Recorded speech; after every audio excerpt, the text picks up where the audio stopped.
The impossible choice. Amelia rose, stood at the floor-to-ceiling windows of her corner office. Watching the autumn rain streak down the glass like tears, she refused to shed. At 28, she had inherited more than just her grandfather's publishing house. She had inherited his debts, his dreams, and now his impossible situation. The mahogany desk behind her held the final notice. Rosewood Publishing, a company that had nurtured literary dreams for over a century, would close its doors forever unless she could find $12 million in the next 30 days. Her father's medical bills had drained their savings, and the economic downturn had hit independent publishers hardest of all. A soft knock interrupted her thoughts. Miss Rose, her assistant Chloe, peered through the doorway, her usually bright smile replaced by concern. "There's someone here to see you. Says it's about a business proposition." Amelia turned, curious despite her exhaustion. Did he give a name? Julian Blackstone? The name hit her like a physical force. Everyone in New York knew Julian Blackstone. At 32, he had built a tech empire that rivaled the biggest names in Silicon Valley. His companies had revolutionized everything from artificial intelligence to sustainable energy. But more than his success, people remembered his reputation. Cold, calculating, utterly ruthless in business. "Send him in," Amelia said, smoothing down her navy dress and trying to project confidence she didn't feel. Julian Blackstone entered her office like he owned it. Tall and lean, with dark hair perfectly styled, and sharp gray eyes that seemed to analyze everything they saw.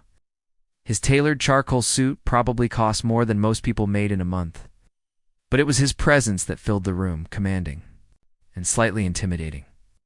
"Miss Rose," he said, his voice smooth and controlled. "Thank you for seeing me without an appointment." "Mr. Blackstone," she replied, gesturing to the chair across from her desk. "I have to admit I'm curious what brings the Julian Blackstone to a small publishing house." He sat with fluid grace, crossing one leg over the other. Small, perhaps, but not insignificant. Rosewood Publishing has an impressive catalog.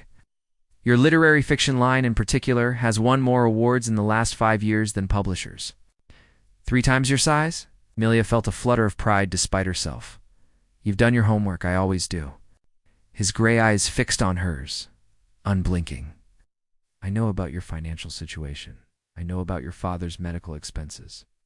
I know you have exactly 29 days before the bank forecloses." Heat flushed through her cheeks. "If you're here to make some lowball offer for my company's assets, you can save us both time and leave now."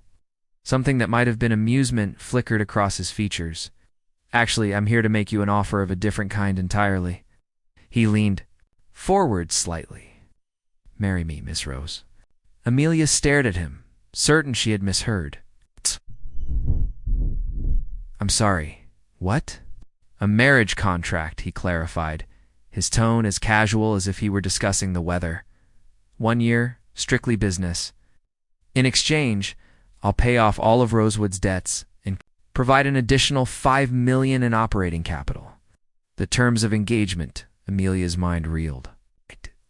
She gripped the edge of her desk, trying to process what she had just heard. "This is insane. You don't even know me."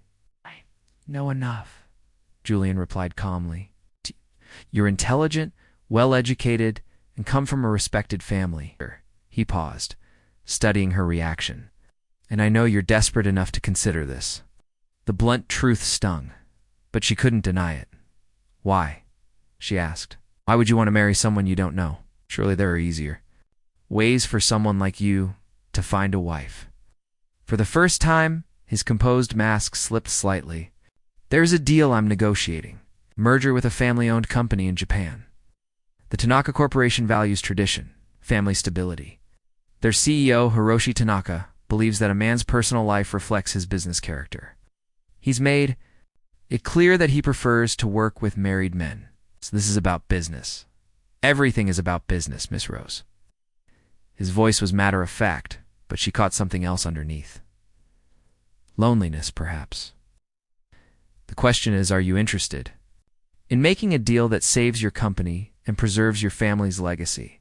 Amelia stood and walked back to the window, her mind racing. A year of her life in exchange for saving everything her grandfather had built. It sounded impossible, like something from one of the romance novels her company occasionally published. But the alternative was watching Rosewood die. What would be expected of me? She asked, without turning around. Public appearances, as needed. Corporate events, charity galas, business dinners. We would maintain separate living spaces within my penthouse. No personal relationship beyond what's necessary for appearances. She turned to face him, and after a year, a quiet divorce. Keep Rosewood, along with a generous settlement to ensure its continued success. We both move on with our lives. So the rational part of her mind screamed that this was crazy. But another part, the part that had watched her father fight for every breath in that hospital bed.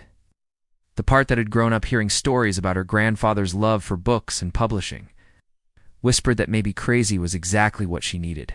I need time to think, she said. Julian stood, pulling a business card from his jacket pocket. Of course. But I need an answer by tomorrow evening. The Tanaka meeting is next week. He placed the card on her desk. My private number is on the back. He moved toward the door, then paused. Miss Rose? For what it's worth, I believe we could have a mutually beneficial arrangement. I need a wife who won't expect love, and you need someone who can save your company without demanding your heart in return. The decision after he left, Amelia sank into her chair, Julian's business card smoothed between her fingers. The office felt different now, charged with possibilities and dangers she couldn't fully comprehend. Chloe appeared in the doorway again, eyes wide with curiosity. So, what did Julian Blackstone want? Amelia looked at her assistant, this young woman who had believed in Rosewood enough to work for half the salary she could make anywhere else. Behind Chloe, she could see the main office, where 8 other employees were working late, trying to save a company that had been their second home for years. He made me an offer, Amelia said quietly. That evening, Amelia sat in her small Brooklyn apartment, surrounded by the books that had shaped her life. First editions from Rosewood's glory days lined her shelves, each one a testament to her family's dedication to literature. She had called her best friend Isabella, who was now pacing the living room in disbelief. He wants to marry you, Isabella. Repeated for the 4th time. Julian Blackstone, the Julian Blackstone, proposed a business marriage. It's not a proposal, Amelia corrected, curled up on her sofa with a cup of tea growing cold in her hands. It's a contract negotiation. That's even worse. Isabella threw her hands up. Amelia, this is your life we're talking about. You can't just sign it away like a merger agreement, can't I?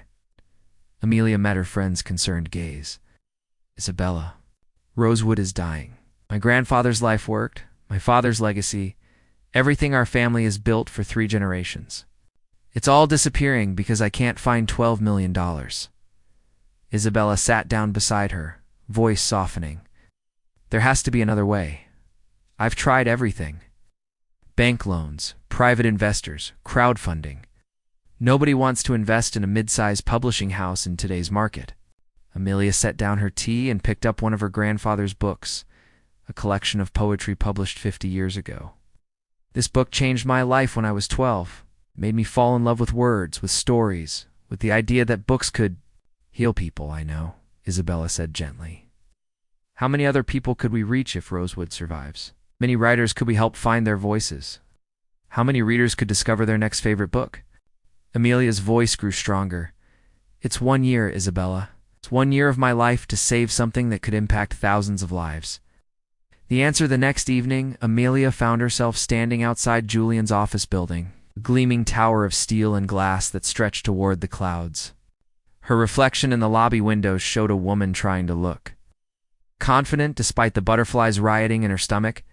Julian's office occupied the entire top floor, with windows offering a panoramic view of the city.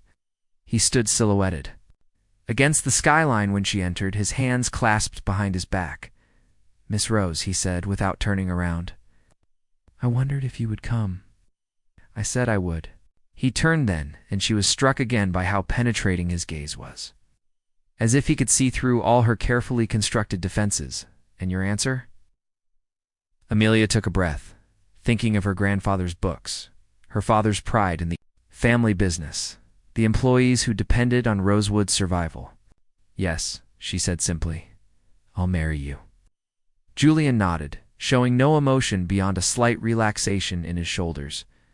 "Good. My lawyers will draw up the contracts tomorrow. We'll need to move quickly on the wedding arrangements." "When?" "Asked next weekend. The Tanaka delegation arrives Monday, and Hiroshi prefers to meet business partners' families immediately." "Next weekend?" Amelia's voice rose slightly. "That's impossibly soon." "I don't believe in impossibilities, Miss Rose. Only solutions waiting to be implemented." He moved to his desk and pulled out a small velvet box. "This belonged to my grandmother. Should satisfy any questions about the legitimacy of our engagement." Inside the box nestled a stunning diamond ring, classic and elegant, surrounded by smaller stones that caught the light like captured stars. It was beautiful and impersonal, like everything else about this arrangement. "It's lovely," she said, though her throat felt tight. Julian took. The ring hint moved closer, close enough that she could catch the subtle scent of his cologne. "May I?" She extended her left hand, surprised by how steady it was. His fingers were warm against her skin as he slipped the ring onto her finger. It fit perfectly, as if it had been waiting for her. "How did you know my size?" "I told you, Miss Rose, I do my homework." He stepped back, but his eyes remained on her face, or something else. "We'll need to convince people this is real. My staff, the Tanaka delegation, the media. That means selling the illusion of a whirlwind romance." "And how exactly do we do that?" For the first time since she'd met him, Julian Blackstone smiled, and the transformation was startling. Gone was the cold businessman, replaced by someone who looked almost human. "Leave that to me, Miss Rose. By the time I'm done, even we might believe it ourselves." As Amelia left his office that night, the weight of the diamond on her finger felt heavier than the future she had just committed to. She was going to marry a stranger, a man who spoke of love as a business strategy and emotions as weaknesses to be managed. But as the elevator carried her down from Julian's perfect world toward her own uncertain one, she couldn't shake the memory of that smile, or the way his fingers had lingered on hers just a moment longer than necessary when he'd placed the ring. Maybe this arrangement would be exactly what they'd agreed on: cold, professional, and temporary. But something in Julian's gray eyes suggested there might be more to the man behind the mask than even he realized. And despite every logical reason to protect her heart, Amelia found herself hoping she might be right. The wedding day, the morning of her wedding, dawned crisp and clear, with October sunlight streaming through the windows of the bridal suite at the Plaza Hotel. Amelia, hardly recognizing herself in the elegant ivory gown that had been delivered by Julian's personal stylist just 2 days before. The dress was perfect, of course. Everything about this wedding was perfect, from the flowers to the music to the guest. A list of carefully selected business associates and society figures. What it wasn't was real, and that fact sat in her chest like a stone. Isabella bustled around the suite, adjusting the delicate lace veil and muttering under her breath.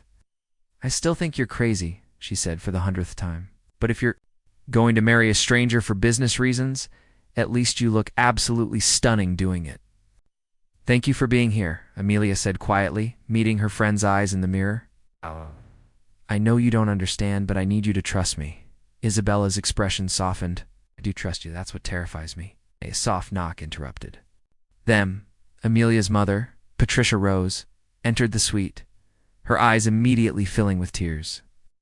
At 62, she was still beautiful, with silver-streaked auburn hair and the same green eyes Amelia had inherited. "Oh, sweetheart," Patricia whispered, moving to stand behind her daughter. "You look just like I did on my wedding day." Amelia felt her throat tighten. Her parents had married for love, real love that had lasted through 35 years of ups and downs, through her father's illness and death, through financial struggles and moments of pure joy. This felt like a mockery of everything they had shared. "Mom," she began, but Patricia placed gentle hands on her shoulders. "I know this isn't what you planned," her mother said softly, "but sometimes life takes us down paths we never expected. Your father would be proud of you for fighting to save the company he loved." Before Amelia could respond, there was another knock, this one more authoritative. Julian's assistant David appeared in the doorway. "Mrs. Blackstone," he said, and Amelia felt a jolt at hearing her married name for the first time. "Mr. Blackstone asked me to give you this." He handed her a small wrapped package.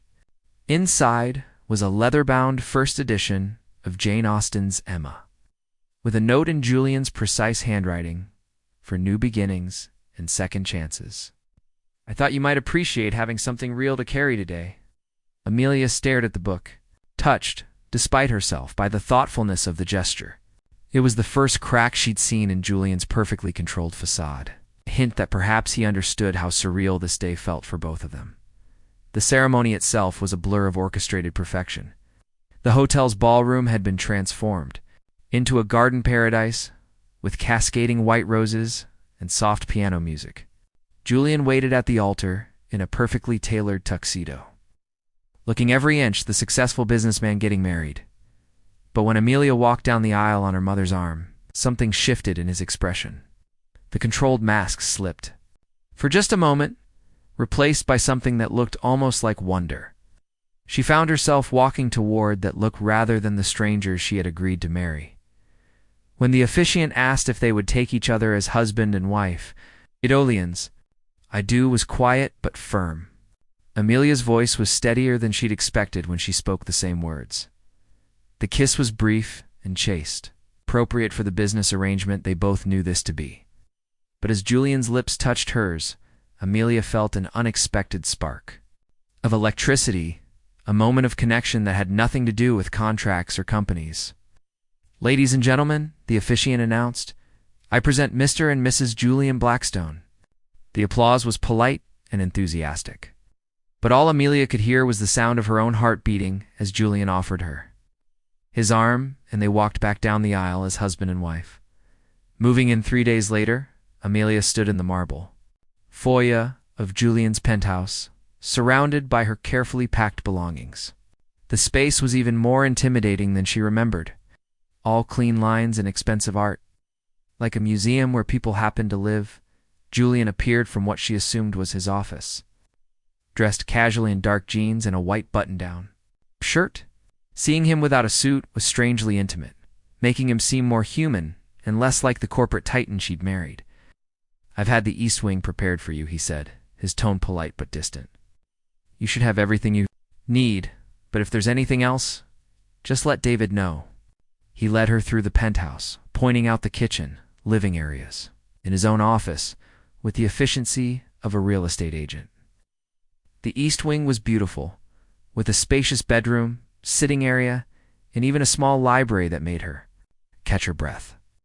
"I noticed you liked books," Julian said, watching her reaction to the built-in shelves lined with literary classics. "It's perfect," Amelia said, and meant it. The space felt warm and welcoming in a way the rest of the penthouse didn't. "Good." He moved toward the door, then paused. "We should discuss our schedule.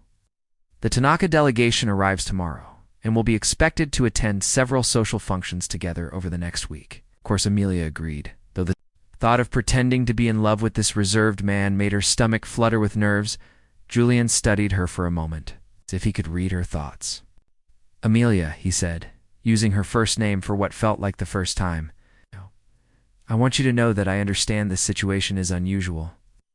If you need anything, or if this becomes too difficult, please tell me." There was something in his voice, a gentleness that surprised her. "Thank you, Julian. Appreciate that." After he left, Amelia unpacked her things in the beautiful room that would be her home for the next year. She placed her favorite books on the shelves, hung her clothes in the walk-in closet, tried to ignore the fact that she was now living with a man who was essentially a stranger. That evening, they shared their first dinner as a married couple. In Julian's elegant dining room, the meal was prepared by his private chef and served with wine that probably cost more than Amelia made in a week. The conversation was polite and stilted, like two acquaintances making small talk at a business dinner. "Tell me about the Tanaka Corporation," Amelia said, cutting into her perfectly prepared salmon. "What should I know for tomorrow's meeting?" Julian set down his fork and leaned back slightly. "Hiroshi Tanaka built his company from nothing, much like I did. He values tradition, family, and personal integrity above profit margins. His wife Keiko will likely spend most of her time with you while we discuss business. Any topics I should avoid? Just be yourself, Julian said. You're intelligent and well-educated. That'll be enough. Amelia felt a flush of pleasure at the compliment, even though she knew it was probably calculated. What's the merger about, exactly? Julian's expression grew more animated as he explained his vision for combining his renewable energy technology with Tanaka's manufacturing capabilities. Listening to him speak about sustainable solutions and global impact, Amelia saw glimpses of a passionate man hidden beneath the controlled businessman. You really care about this? She observed. Julian paused, looking almost surprised by her comment. Yes, I do. My technology could help reduce carbon emissions by 20% if implemented globally. The Tanaka partnership would make that possible. It's incredible, Amelia said, and meant it. You're trying to change the world. Something shifted in Julian's expression, a crack in his armor that let her see the man underneath. I'm trying. To leave something meaningful behind, he said quietly. Something that matters beyond stock prices and quarterly reports. For a moment, they looked at each other across the elegant dining room, and Amelia felt the first stirring of genuine connection. Then Julian seemed to remember himself, and the mask slipped back into place. We should probably discuss our public relationship, he said, his tone returning to business-like efficiency. The media will be watching, especially after tomorrow's announcement. The first test, the Tanaka Corporation's offices occupied an entire floor of a gleaming midtown tower. Amelia stood beside Julian in the elevator, wearing a navy suit that projected competence and respectability. Her wedding ring caught the light as she smoothed down her skirt. She was surprised by how natural it had begun to feel on her finger. Julian said quietly, We're newlyweds who fell in love quickly and married impulsively. Hiroshi will be watching our interactions. Amelia nodded, trying to ignore the way her pulse quickened when Julian placed his hand on the small of her back as the elevator doors opened. Hiroshi Tanaka was a distinguished man in his 60s, with silver hair and kind eyes behind wire-rimmed glasses. His wife Keiko was elegant and gracious, welcoming Amelia with genuine warmth. Mr. Blackstone speaks of you with such affection, Keiko said as they settled in a comfortable sitting area while their husbands discussed business. How did you two meet? Amelia had rehearsed this story, but sitting across from this lovely woman made the lies feel heavier. Julian came to my publishing company with what I thought was a business proposition, she said, sticking as close to the truth as possible. But it turned out he had fallen in love with our work, and with me much faster than either of us expected. Keiko's eyes twinkled. A whirlwind romance. How wonderful. Hiroshi and I also married quickly. When you know. You know? Across the room, Amelia could hear Julian explaining his renewable energy proposals with the same passion she'd glimpsed the night before. But she found herself watching him, noting the way his hands moved when he spoke. The intensity in his gray eyes when he discussed something he cared about. You love him very much, Keiko observed gently. Amelia startled, realizing she'd been staring at her husband with what must have looked like genuine affection. I do, she said, and was surprised to realize that some part of it might actually be true. The meeting progressed smoothly, with Hiroshi asking thoughtful questions about Julian's technology and vision. During lunch, Julian told a carefully crafted story about their first meeting that made Amelia laugh despite herself. She threw me completely off balance, Julian said, his eyes meeting Amelia's across the table. I walked into her office expecting a routine business discussion, and instead found myself face to face with the most remarkable woman I'd ever met. The way he said it, with conviction and warmth, made Amelia's heart skip. For a moment, she could almost believe he meant it. And you, Mrs. Blackstone? Hiroshi asked with a smile.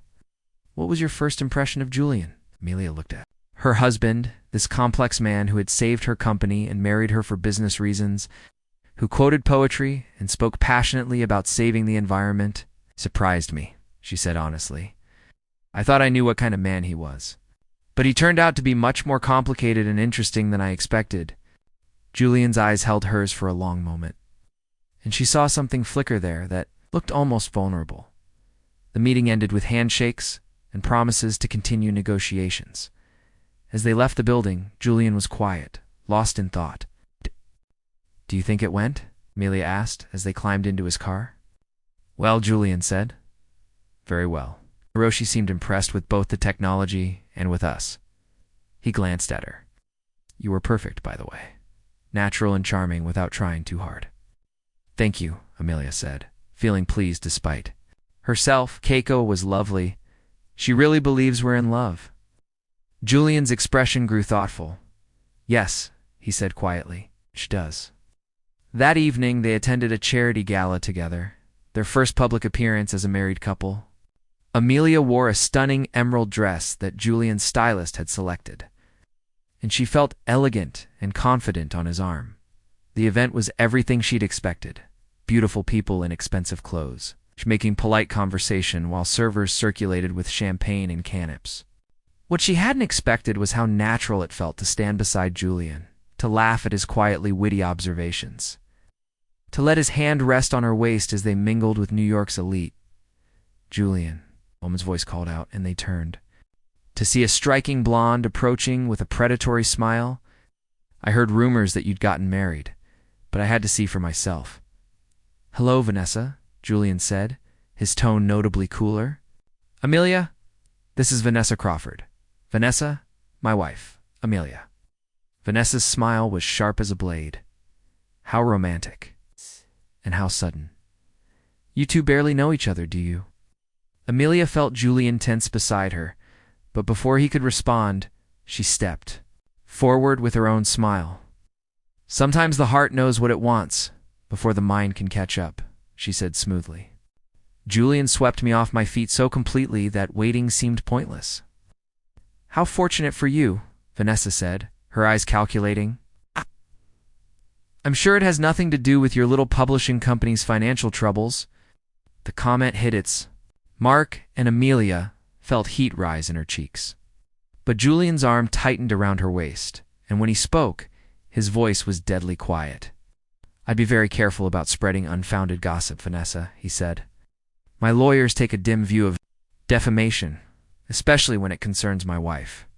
Vanessa's smile faltered slightly. Of course, I'm sure it's true love. She drifted away, but not before shooting Amelia a look that promised this wasn't over. I'm sorry about that, Julian said quietly once they were alone. Vanessa and I dated briefly a few years ago. She doesn't handle rejection well. It's fine, Amelia said, though she was still shaking slightly from the encounter. She's not wrong, though. Barely do know each other. Julian turned to face her fully, his gray eyes serious. Then perhaps we should change that, he said. Would you like to dance? The question caught her off guard. They moved onto the dance floor, and Julian's arms came around her with surprising gentleness. He was an excellent dancer, leading her through the steps with confidence and grace. Where did you learn to dance like this? Amelia asked as he spun her expertly. My mother, Julian said, his voice softer than usual. She insisted it was an essential skill for a gentleman. It was the first time he'd mentioned his family, and Amelia found herself curious. Tell me about her. Julian was quiet for so long that she thought he might not answer. Then he said, She died when I was 15. Car accident. I'm sorry. Amelia said, meaning it. That must have been terrible. It was, Julian admitted. She was the only person who ever really understood me. After she died, my father sent me to boarding school and threw himself into work. We've been strangers ever since. The vulnerability in his voice made Amelia's heart ache for the lonely teenager he must have been. Without thinking, she moved closer, her hand tightening in his. I'm sure she would be proud of you, she said gently. Of what you've built, what you're trying to accomplish. Julian looked down at her, and for a moment, his careful control slipped completely.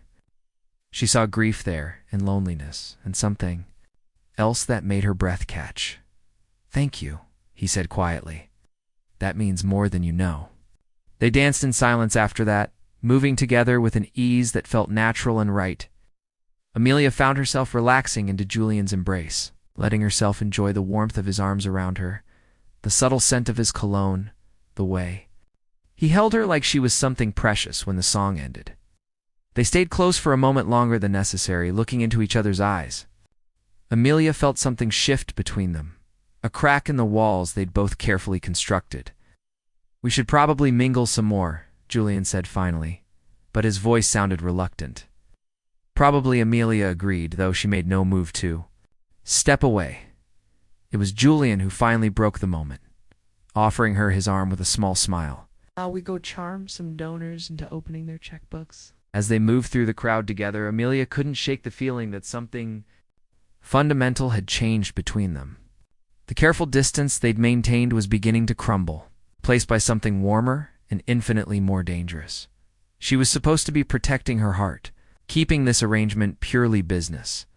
But watching Julian's face light up when he spoke about his environmental initiatives, feeling his genuine grief over his mother's death, seeing the way he defended her against Vanessa's cruel comments, she realized that might be easier said than done.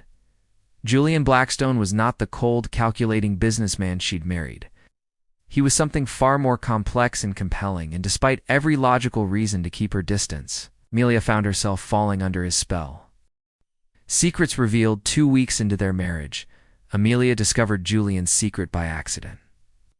She had been working late in her makeshift office in the penthouse library. When she realized she'd left some important contracts at Rosewood Publishing, rather than wait until morning, she decided to take a taxi to the office and retrieve them.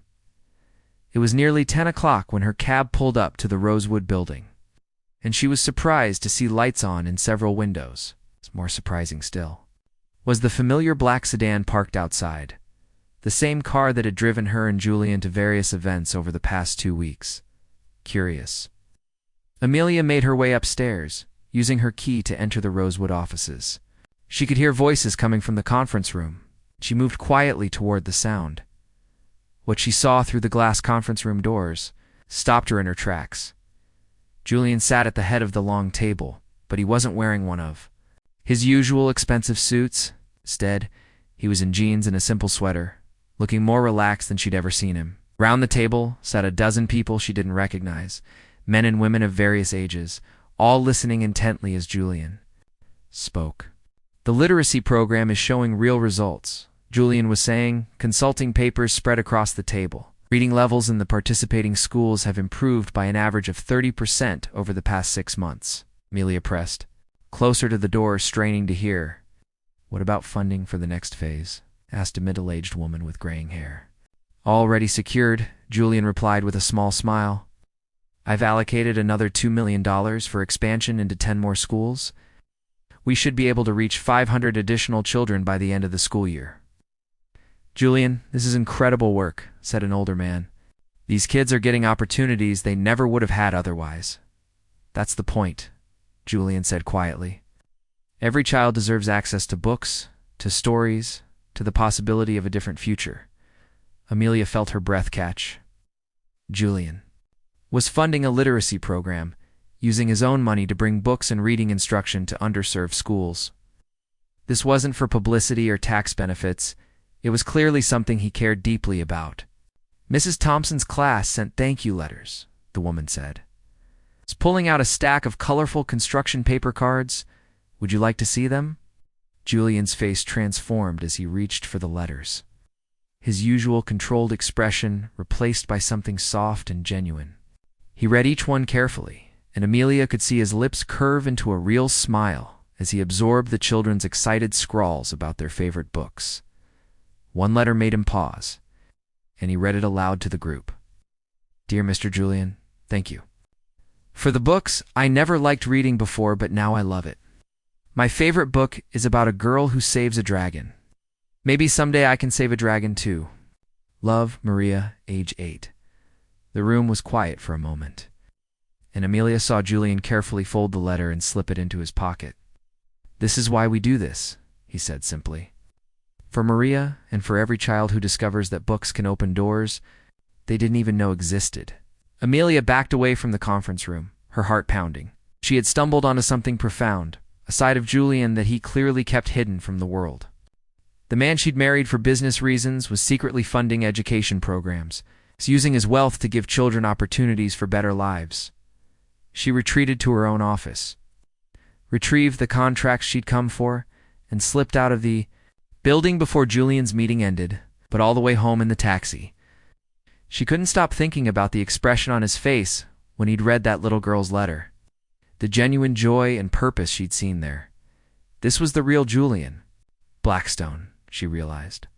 Not the cold businessman or the controlled corporate titan, but a man who believed in the power of stories to change lives, who used his success to lift others up. When she arrived back at the penthouse, Julian was already there, back in his usual tailored clothing, the passionate advocate she'd witnessed replaced by the polite stranger she'd married.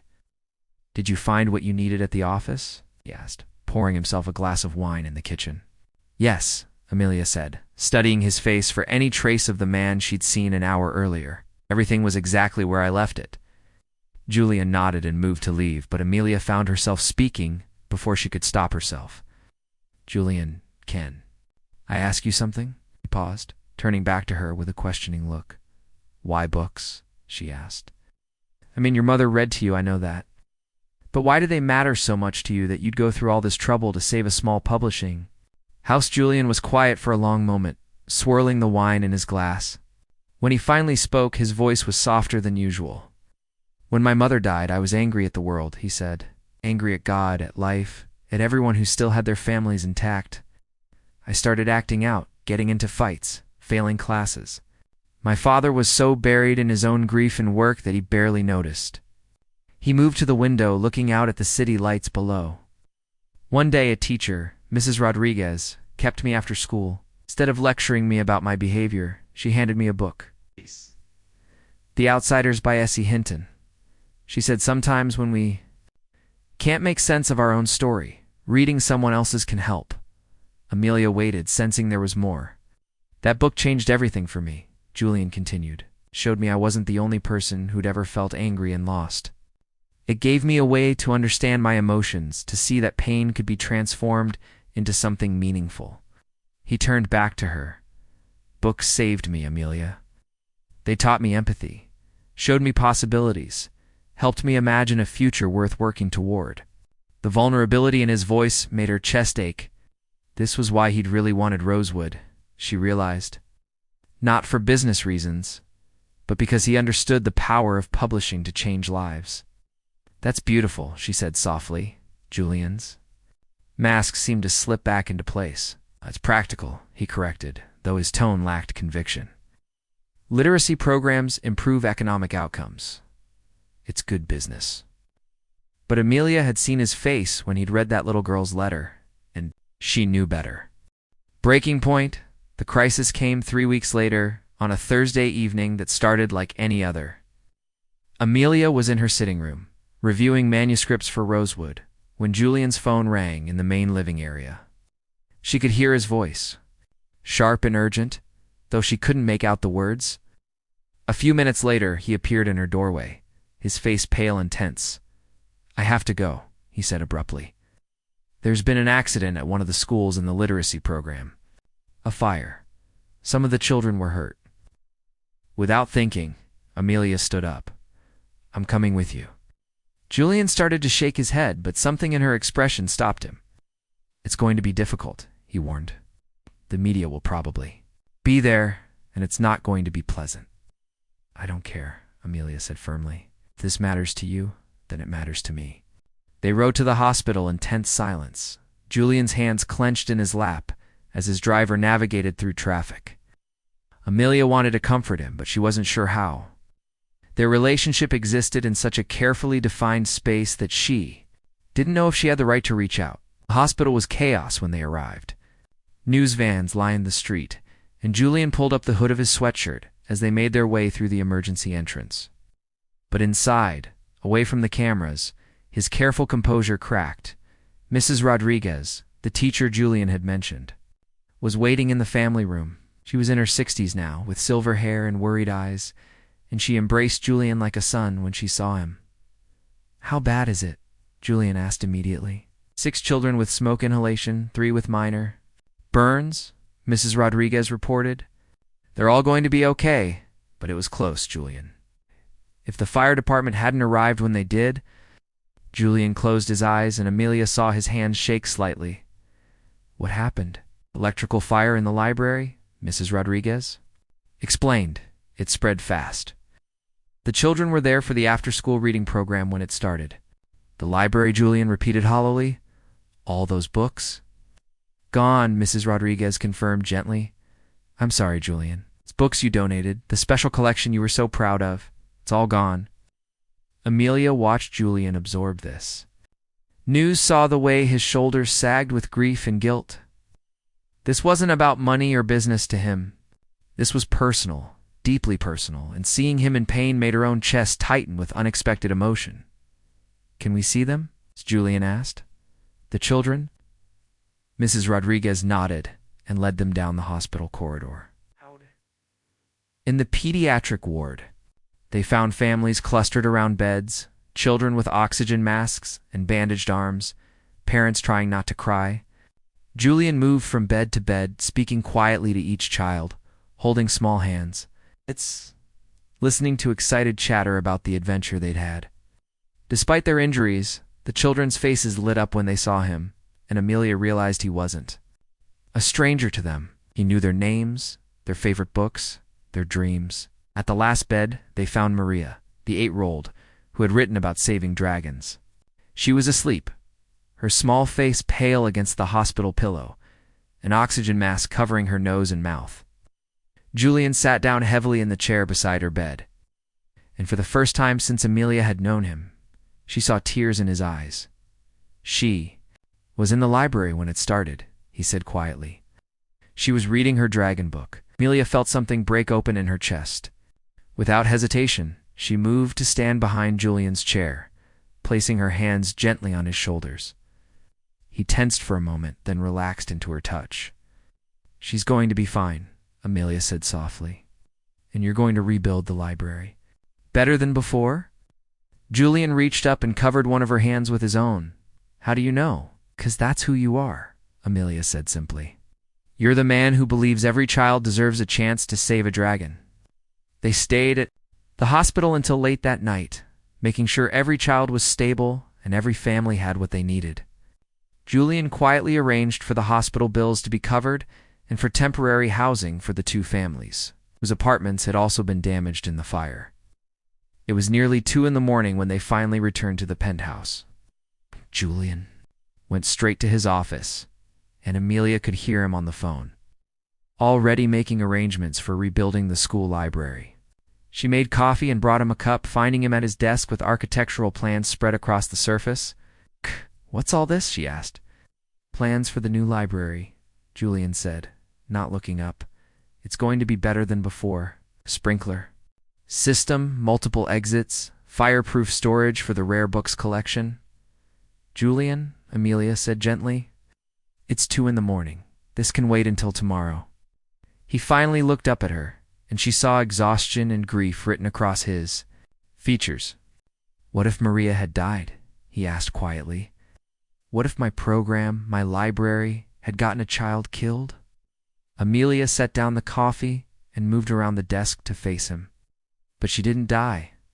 None of them did. And do you know why they were in that library in the first place? Julian shook his head.